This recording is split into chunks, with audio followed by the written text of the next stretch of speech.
Gaya ng dati, kanya-kanyang diskarte muna ang mga minimum wage earner para magkaroon ng dagdag kita ngayong suspendido ang pagkapatupad ng aumento sa sahod sa Metro Manila. Live mula sa Quezon City, may unang balita si James Agustin. James, paano ang magiging diskarte? Maris, good morning. Kinalungkot ng mga nakausap ko na minimum wage earners na hindi na muna matutuloy yung inaasahan nila na 85 pesos na aumento sa sahod dito sa Metro Manila. Lahat naman daw ng diskarte ay ginagawa na nila para mapagkasya yung kanilang budget sa gitna ng mataas na presyo ng mga bilihin. 4 na taon ng housekeeping aid sa isang ospital si Darwin.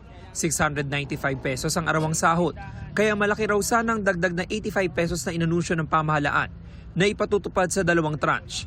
Ikinalungkot niya na hindi na muna matutuloy ang aumento sa sahod, kasunod ng temporary restraining order na inisyu ng Pasig Regional Trial Court. Ine-expect namin yun eh. Tapos biglang nawala yung bigay na dagdag sahod. Kaya masama ang loob ko rin. Hindi naman lahat ako sa iba rin.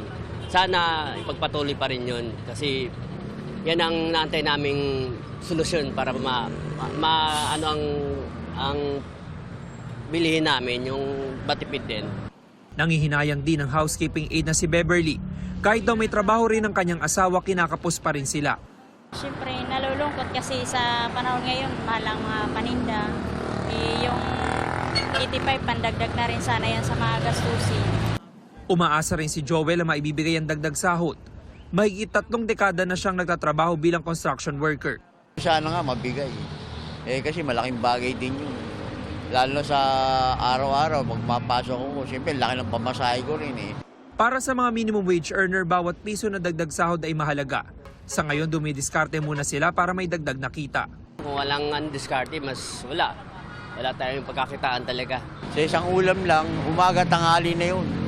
Nahati ko na rin budget ko. Tipid-tipid para magkasya yung sahod namin sa kada isang katong.